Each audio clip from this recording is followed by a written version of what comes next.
Many of you, no doubt, have seen Tim Martin, aka the boss of Witherspoons, absolutely squirming and going against everything he said back in 2016. And for those of you who may not remember or not know who Tim Martin is the boss of Wetherspoons, one of the UK's biggest pub chains.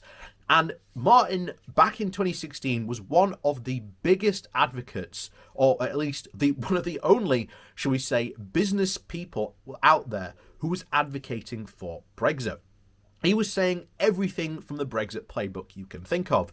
The fact that we'll be able to import cheaper food and drinks from the continent. Again, that has not turned out well, because after essentially Brexit and essentially the year before, Martin tried to start sourcing drinks from Europe, and not from Europe but the UK, because he wanted to try and secure his supply lines more better. Fortunately, that didn't turn out well, because many people preferred the European alternatives, and it damaged the brand somewhat. Indeed, they have actually reversed some of those decisions to replace them with with the UK brands back to European. And again, the idea of getting cheaper food, by all intents and purposes, doesn't look set to really happen. And ultimately, Witherspoons, a brand who Tim Martin himself positioned to be that it would buy British and support British farmers, when all this cheap beef comes flooding into the country, Martin's going to start buying Australian. It's as simple as that. He is a businessman first and foremost. And of course, the biggest one, was employment. A lot of his staff were EU citizens, and he employed a lot of people. And it is not too surprising that not only, I think, because of that, but because of obviously his actions during the pandemic of essentially refusing to pay his staff, have caused Wetherspoons to have an absolute job shortage. So if anything can be said about this, and I agree with the headline on this, watching Tim Martin squirm has almost made Brexit sort of worth it. Of course, you can disagree with that, but, sometimes you can find bits of joy in everything. So before we jump into that, please do remember to hit that like, share and subscribe button. And of course, please do visit down below my Patreon page and my one-off donation link as well, called Buy Me a Coffee, where you can, buy me a coffee. And as always, thank you very much for watching. And, all those people who do support me as well, thank you very much. And on with the article. So this comes from The Independent. The title is, "Watching Tim Martin squirm about staff shortages in Witherspoons almost makes Brexit worth it."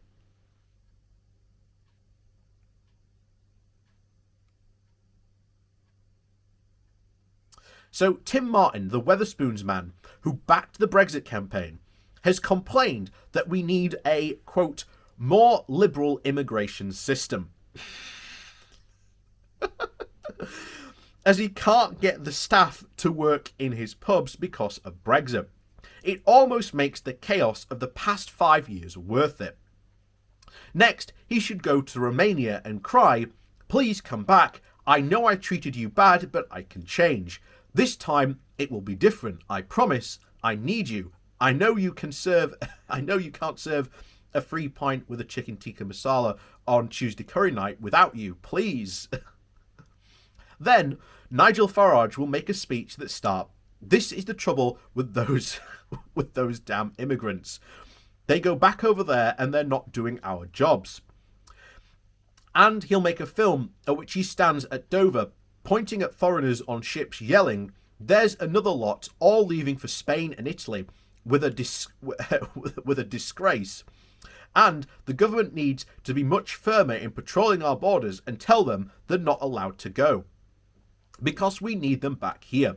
Not just to work in our bars and on our farms, but because it's an essential part of our British identity to scream at them and to piss them off. How can we do that if they've all gone? Several chains of restaurants and hotels are saying that they literally cannot open because foreign staff have returned home. So we need to find a way that they can work for us while not actually being here. If they could go home between pouring out each drink, maybe that would help. or they could dangle them from the ceiling on a trapeze, serving haddock and chips with only half price a pale ale, while technically only being in our airspace.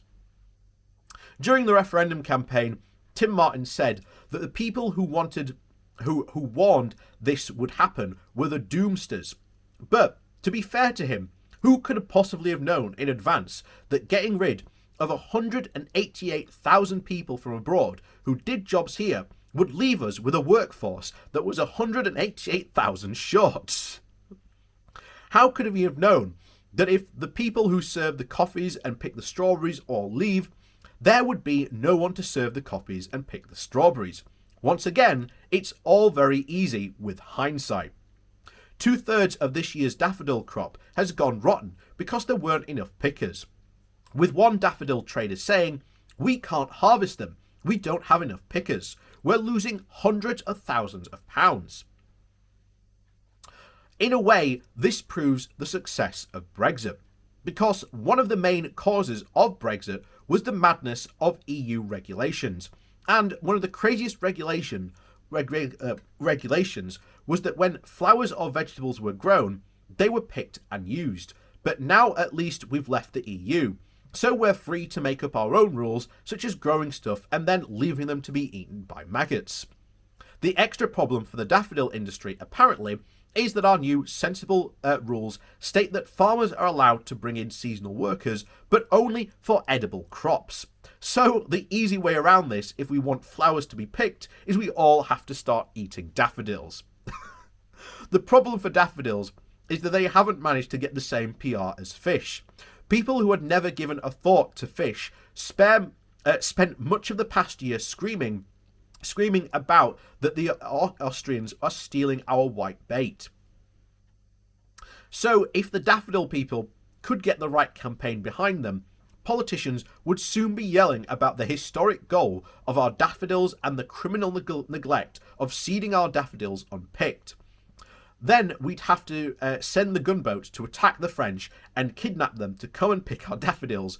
It is all as in their historic duty.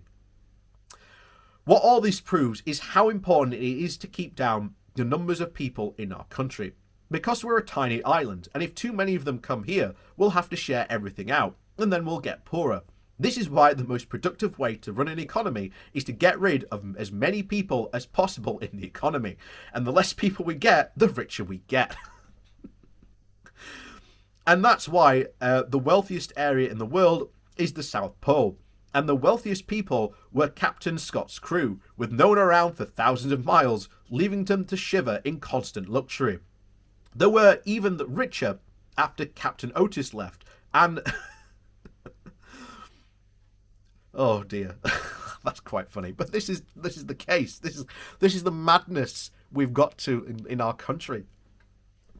But some Brexit campaigners have made the point that there's no contradiction between campaigning for Brexit and worrying about the current labour shortage, because immigration was the main reason for Brexit. But if you strain really hard to remember, you might recall the old speech by Brexit supporters that went, "If the EU gets its way, under current trends, everyone in Europe will live here by March of 2025, and we'll have to bring them biscuits in bed every morning, or we'll have broken EU law. And then they'll be allowed to bring their wildlife to soothe their mental health. So English people will have to have a hippo in their bath, and then Turkey will join, and then so will Pakistan, and then the moon, and we'll be forced to accept their gravity, so that everyone will have to bounce, and it will take ages to walk anywhere." So they won't tell you, but I dare to speak the truth. So vote Leave to get rid of the immigrants. Then at last you can have a pint in Wetherspoons in peace.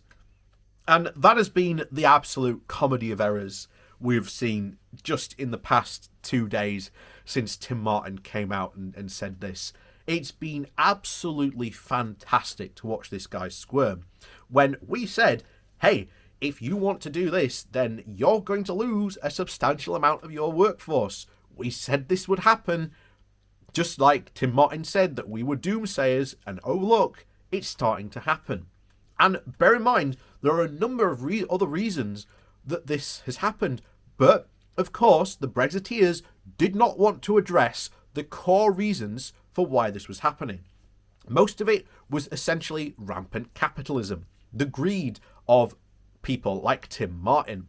But then we have failing transport infrastructure in this country.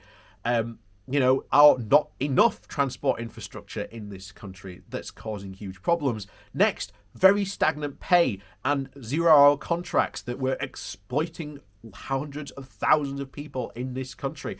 Again, the list goes on and on and on of reasons.